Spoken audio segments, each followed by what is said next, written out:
Hello everyone, welcome to the code physics and maths. अगर आप JEE mains और advance की तैयारी कर रहे हैं तो आपने टीचर्स और प्रीवियस टॉपर्स से ये ज़रूर सुना होगा कि पास पेपर्स करना बहुत ज़्यादा ज़रूरी है अगर आप इन एग्ज़ाम्स में अच्छा करना चाहते हैं। तो उसी वजह से हमने ये एक सीरीज़ बनाई है जहाँ पे हम पास पेपर्स के वीडियो सॉल्यूशंस आपके लिए अवेलेबल कराएंगे। तो आज हम कर रहे हैं 7 जान 2020 का शिफ्ट 1 का फिज़िक्स का पेपर। तो लेट्स सी पहला क्वेश्चन क्या कह रहा है। तो पहला क्वेश्चन है कि 3 point particles of mass 1 kg, 1.5 kg, 2.5 kg are placed at 3 corners of a right angle triangle of side 4, 3 and 5 centimetre as shown in the figure. तो the centre of mass of the system is what. तो इसका centre of मास निकालना है हमें। ये question है centre of mass topic से, या आप इसको सिस्टम ऑफ पार्टिकल्स के नाम से भी जानते हैं, सिस्टम ऑफ पार्टिकल्स। तो इसमें ऐसे क्वेश्चंस, और अगर आप यहाँ ऑप्शंस देखेंगे तो सब 1 kg के रिस्पेक्ट में दे रखा है।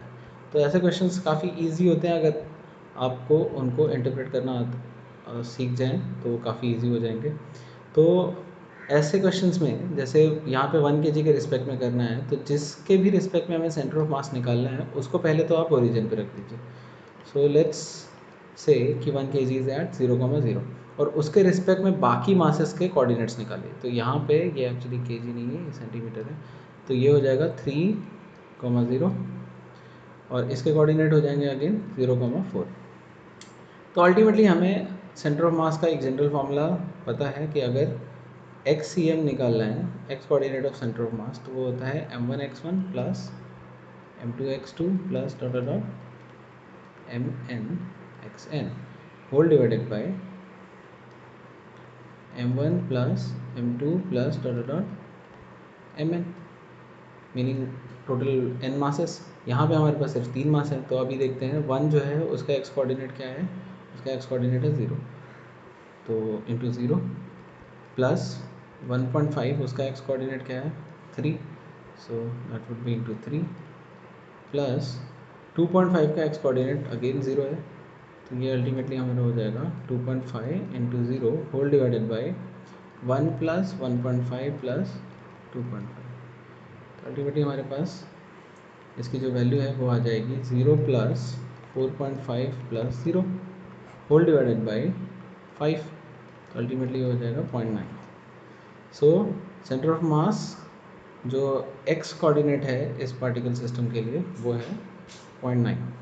ओके, अब वाई सेंटर ऑफ मास भी देख लेते हैं। बट अगर आप ये एक्स का 0.9 आप देखेंगे तो 0.9 एक्चुअली सिर्फ हमारे पास दो में है, ऑप्शन 2 और ऑप्शन 3 दोनों में। तो बेसिकली 1 और 4 ऐसे ही आउट हो गए, और उसमें भी ये 9 हमारा एक्स का आया है, तो X would be to the right of 1 kg। तो to the right of 1 kg यही एक ऑप्शन है, तो यही आंसर होगा। बट स्टिल हम वाई का कोऑर्डिनेट्स निकाल लेते हैं। तो वाई के कोऑर्डिनेट निकालने के लिए भी same method, m1 y1 plus m2 y2 plus dot dot mn yn। So ultimately यहाँ पे हमारा नीचे आ जाएगा m1 plus m2 plus dot dot mn। सो यहाँ पे 1 इंटू 0, क्योंकि 1 का y कोऑर्डिनेट 0 है, जैसे कि आप डायग्राम में देख सकते हैं। देन प्लस 1.5 का y कोऑर्डिनेट भी 0 है, और 2.5 का y कोऑर्डिनेट है 4, और ये whole divided by total mass हमने निकाल लिया था पिछले में 5। तो अल्टीमेटली हमारे पास टर्म्स आ रहे हैं 0 प्लस 0 प्लस 10/5। अल्टीमेटली ये आ गया 2। तो हमारे सेंटर ऑफ मास के जो कोऑर्डिनेट हैं वो आ गए 0.9, 2। मतलब ये एक्स कोऑर्डिनेट है सेंटर ऑफ मास का एक्सियम, और ये वाई कोऑर्डिनेट है सेंटर ऑफ मास का। तो ये जो होगा ये 1 kg के ऊपर होगा, और ये 1 kg के राइट में होगा। तो अब ऑप्शंस ज़रा चेक कर लेते हैं। ऑप्शंस में ये दोनों ऑप्शन तो हमने पहले ही आउट कर दिए थे। तो अभी क्वेश्चन ऑप्शन नंबर 2 जो है वो 2 सेंटीमीटर टू द राइट, तो ये भी आउट ही हो गया। तो अल्टीमेटली आंसर आ गया हमारा 3। ओके, अब हम क्वेश्चन नंबर 2 पे चलते हैं। क्वेश्चन नंबर 2 जो है वो कह रहा है कि visible light of wavelength 6000 into 10 raised to 8 centimeter falls normally on a single slit and produces a diffraction pattern. It is found that second diffraction minima is at 60 degree from the central maxima. If the first minima is produced at theta 1, then find out what is theta 1. Okay, तो हमें theta 1 की value पता करनी है। तो हमें minima के लिए एक फॉर्मूला जो है डिफ्रैक्शन पैटर्न में वो हमें याद होना चाहिए। फॉर मिनिमा हमारे पास जो है फॉर्मूला वो है n lambda is equal to d sine theta. यहाँ पे एन जो है वो कौन सा मिनिमा है, सेकेंड ऑर्डर या फर्स्ट ऑर्डर, तो उस हिसाब से एन की वैल्यू वेरी करती है। तो यहाँ पे हमें वैल्यू जो दे रखी है ये सेकेंड डिफ्रैक्शन मिनिमा के लिए दे रखी है। तो मतलब for n equal to 2, so for second minima we have n as 2 और फॉर्मूला हमारे पास आ जाएगा 2 lambda is equal to d sine of 60। Now यहाँ पे अगर हम थोड़ा सा सिंप्लीफाई करें तो लैम्डा बाई डी की वैल्यू हमें मिल जाएगी साइन 60 डिवाइडेड बाई 2, तो जस्ट साइन 60 इज √3/2 और 2 मल्टीप्लाई करेंगे तो √3/4। सो लैम्डा बाई डी की वैल्यू हमारे पास आ गई एज √3/4। तो कीप दिस एज इक्वेशन 1। अब सेकेंड केस के लिए जाते हैं हम। So for first minima n की वैल्यू जो है वो अगेन 1 है, तो इस फॉर्मूले में डालेंगे 1 into lambda is equal to d sine theta 1, क्योंकि ये इसका थीटा वॉज 60, इसका थीटा इज थीटा 1, तो हमें थीटा 1 ही निकालना है। तो यहाँ पे lambda by d is equal to sine of theta 1। Okay great, so this is equation 2। अब 1 और 2 क्योंकि both are lambda by d, तो हम उन दोनों को इक्वेट कर सकते हैं। तो हमें क्या मिलेगा, sine of theta 1 is equal to √3/4। अब ये जो √3/4 वैल्यू है ये कोई स्टैंडर्ड एंगल तो नहीं है जो हमने याद किया हो। तो ऑप्शन ज़रा चेक करते हैं पहले। तो इसमें ऑप्शन में क्या क्या ऑप्शन हम पहले आउट कर सकते हैं। एक तो ये ऑप्शन आउट हो गया क्योंकि साइन 45 1/√2 होता है, और एक ये ऑप्शन आउट होगा। So we are left with either 20 degrees और 25 डिग्रीज। तो अब ज़रा चेक करते हैं हम अपने मैथ्स के नॉलेज से कि कैसे इस क्वेश्चन का आंसर निकाल सकते हैं। ओके, तो यहाँ पे साइन थीटा 1 की जो वैल्यू है √3 की वैल्यू है 1.732 अप्रॉक्स वैल्यू, डिवाइडेड बाई 4 अगर करें तो ये आएगा 0.433, और 0.433 जो है वो स्लाइटली लेस देन 0.5 है, मतलब हाफ से थोड़ा सा कम है। तो हम ज़रा इसको इंटरप्रेट करने की कोशिश करते हैं साइन के ग्राफ से। तो साइन का ग्राफ अगर हम देखें तो ये वैल्यू है π/2 की, और विच इज़ लाइक 1 वैल्यू, और हाफ यहाँ पे कहीं आएगा, और 0.4 इससे थोड़ा सा नीचे आएगा। तो हाफ का जो एंगल है ये है अपना 30 डिग्रीज विच इज़ π/6, और ये जो एंगल है 30 के पहले वाला, ये वैल्यू जो है ये कुछ अपना 0.433 के आसपास रहेगा, और ये 0.5 है और ये 1 है। तो ये 30 के क्लोज है। तो 30 के क्लोज जो ऑप्शन है हमारा वो हमारा आंसर होगा, बहुत ज़्यादा दूर नहीं, 30 के क्लोज। तो ये जो है ये 10 डिग्रीज का डिफरेंस है, तो ये ऑप्शन नहीं है हमारा आंसर, है 4th वन, क्योंकि साइन की वैल्यू एंगल 0 से 90 तक बढ़ती है, तो इसलिए 20 नहीं होगा आंसर। आंसर होगा as close as 30, so which is 25। So question number 3 कह रहा है the period of revolution of electron in its ground state orbit in hydrogen atom is 1.6 × 10⁻16 seconds. The frequency of revolution of electron in its first excited state is what? तो यहाँ पे सबसे पहले हम समझ लेते हैं कि ग्राउंड स्टेट और फर्स्ट एक्साइटेड स्टेट क्या है। तो अगर ये सपोज एक एटॉमिक स्ट्रक्चर मैंने बनाया, तो ये हो गया न्यूक्लियस, ये वाला जो है ये होता है ग्राउंड स्टेट, फर्स्ट ऑर्बिट जो है न्यूक्लियस के जस्ट बाद वाला, और उस ऑर्बिट के बाद जहाँ पे इलेक्ट्रॉन जंप कर सकता है उसको हम बोलते हैं फर्स्ट एक्साइटेड स्टेट। और यहाँ पे अगर वैल्यूज़ के हिसाब से देखें तो यहाँ पे n की वैल्यू 2 है और यहाँ पे n की वैल्यू 1 है। ओके, सो नाउ हमें ये पता है कि टाइम पीरियड जो होता है वो होता है 2πr डिवाइडेड बाय वेलोसिटी, और एटॉमिक स्ट्रक्चर में हमने देखा था कि r is proportional to n square और v is proportional to 1/n। यहाँ पे v जो है वो ट्रांसलेशनल वेलोसिटी है इलेक्ट्रॉन की इन इट्स ऑर्बिट। तो अब इन दोनों को अगर हम कंबाइन करें तो टाइम की प्रोपोर्शनलिटी हम लिख सकते हैं directly proportional to n square by 1/n। तो यहाँ पे टाइम पीरियड की जो प्रोपोर्शनलिटी आएगी वो प्रोपोर्शनल टू एन क्यूब आ जाएगा। ओके, नाउ अगर इस प्रोपोर्शनलिटी को हम एज अ इक्वेशन लिखें तो you can write this as t is equal to k n cube. और ये दो कंडीशंस के लिए अगर हम लिखेंगे तो हो जाएगा T1 is k n one cube and same way T2 is k n two cube.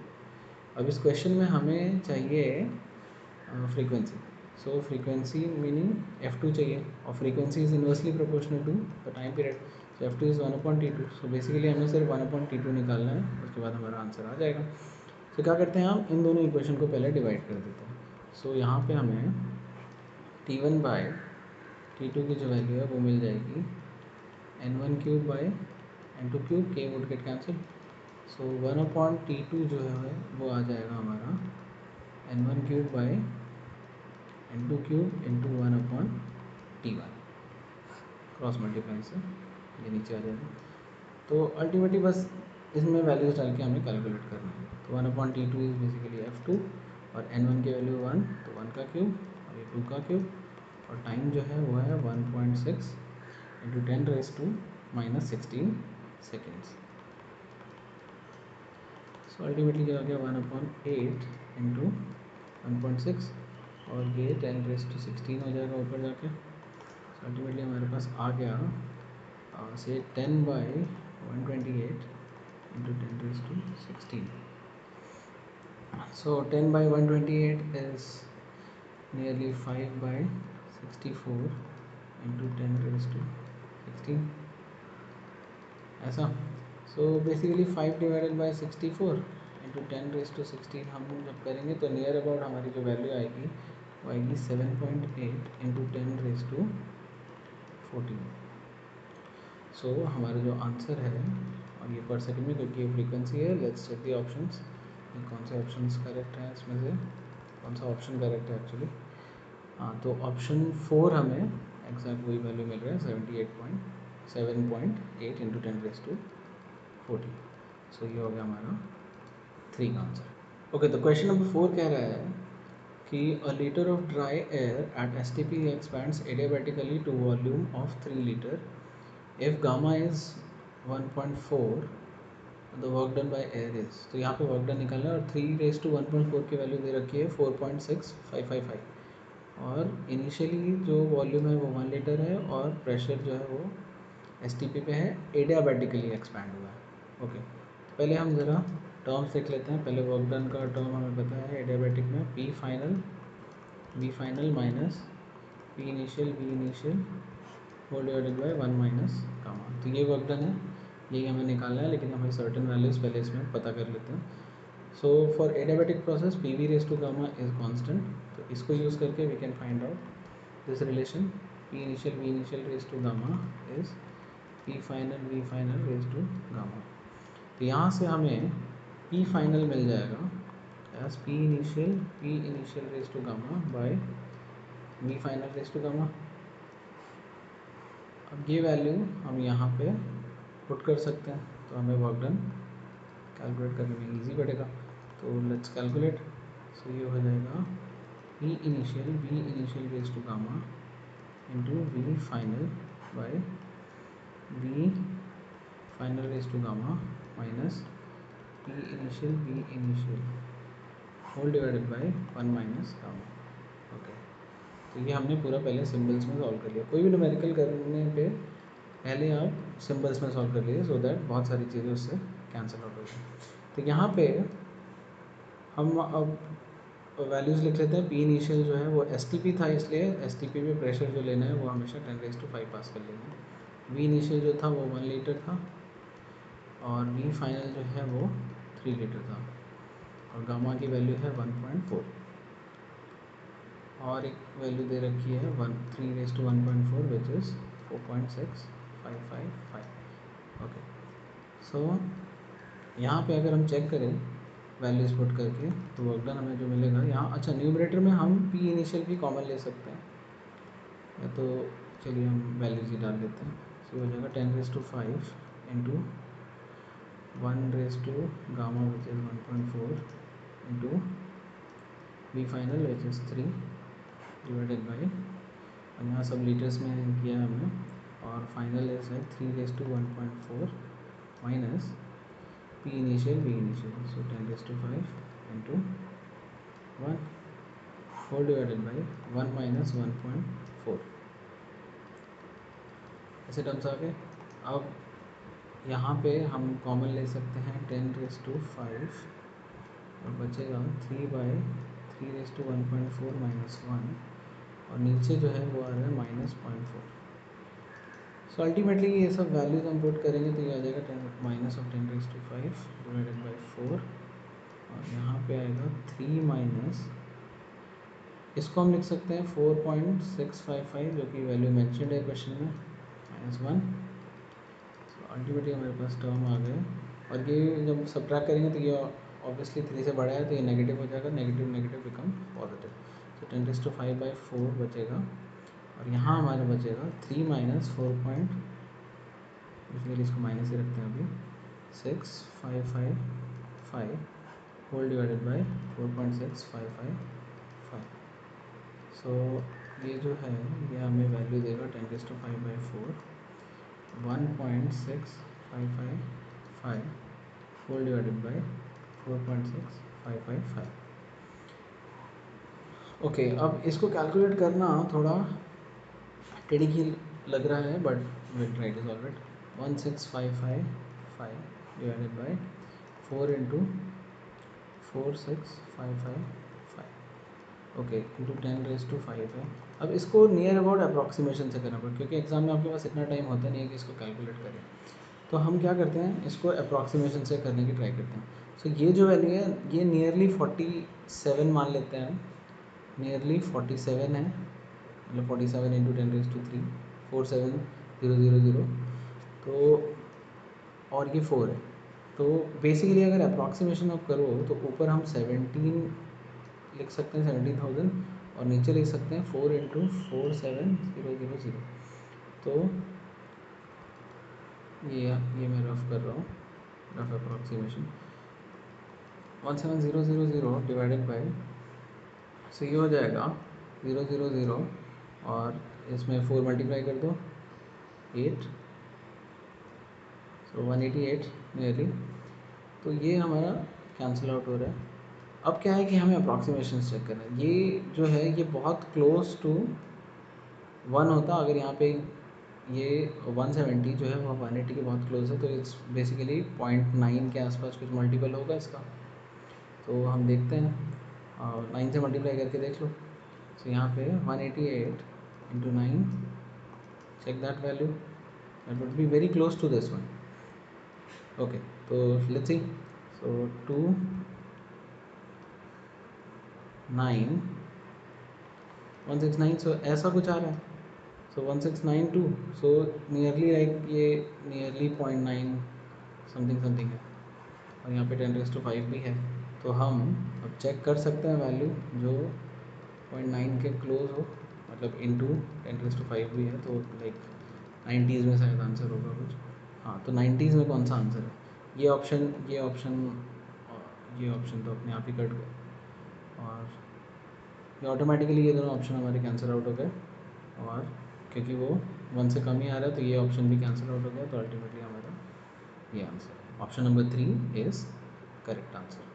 Question number 5 कह रहा है a long solenoid of radius r carries time dependent current I is equal to as function of time as I naught t into 1 minus t, a ring of radius 2r is placed coaxially near its middle during the time interval 0 to 1 second, or whatever unit is not mentioned, so we will consider 0 to 1. So the induced current IR and the induced EMF VR in the ring changes as, okay, so ये दिखने में थोड़ा मुश्किल question लग रहा है, but actually में अगर हम इंटरप्रेट करेंगे तो इजीली आ जाएगा। So I is equal to I naught t 1 minus t, ऐसा है। सो अल्टीमेटली अगर हम ब्रैकेट ओपन करें तो will get I naught t minus I naught t square, okay. Now we know कि जो इसका फ्लक्स है वो होता है mu naught n I into a for a solenoid. ये एक्चुअली अगर डायग्राम देखो तो ये ऐसा कुछ है, ये एक सोलेनॉइड है और ये एक रिंग है 2r रेडियस का, इसका रेडियस है r, इसका रेडियस है 2r। तो इसमें एक टाइम डिपेंडेंट करंट जा रहा है, तो उसकी वजह से इसमें जो पोटेंशियल चेंजेस आ रहे हैं वो तो बताना है हमें। ओके, तो यहाँ पे आई की जगह हम ये पुट कर सकते हैं, ये पूरा टर्म। सो अल्टीमेटली फ्लक्स जो हमें मिल जाएगा, फ्लक्स हमें जो मिलेगा यहाँ पे वो मिलेगा mu naught n into I naught t minus I naught t square whole into a. Okay, now by Faraday's law we know कि जो ईएमएफ जनरेटेड होता है, इस केस में वी आर बोला है, that is d phi by d t, that is rate of change of flux with respect to time. तो अगर हम इसको डिफ्रेंशिएट करें विथ रिस्पेक्ट टू टाइम, तो हमारे पास जो टर्म बचेगा तो बचेगा mu naught n I a और आई नॉट भी कांस्टेंट 1 माइनस 2t। ओके, तो ये हमारा आ गया potential generated with respect to time variability. Now अब यहाँ पे ऑप्शंस ज़रा देखते हैं। तो यहाँ बोला है कि V R is maximum at 0.5, तो उसके लिए पहले ज़रा हम इसको देख लेते हैं कि ये ज़ीरो कहाँ पे हो रहा है। तो जब वी आर ज़ीरो हो रहा है तो हम अगर ये वैल्यूज़ पुट करें ए 1 माइनस 2t इक्वल टू 0, तो ये सब तो कॉन्स्टेंट है कि उधर जाके मल्टीप्लाई हो जाएगा, ज़ीरो हो जाएगा, will get 1 minus 2t as 0। सो अल्टीमेटली टी की वैल्यू जो आ रही है वो हमारी 0.5 आ रही है। तो basically V R is zero at t equal to 0.5। Okay, तो अब हमारे क्वेश्चन करना थोड़ा आसान हो गया। वी आर इज़ मैक्सिमम वाले केसेस, तो ये दोनों ऑप्शन पहले ही कैंसिल आउट हो गए। V R is zero at t equal to 0.25, ये ऑप्शन भी आउट हो गया। तो अल्टीमेटली हमारा आंसर आ गया ऑप्शन नंबर 4।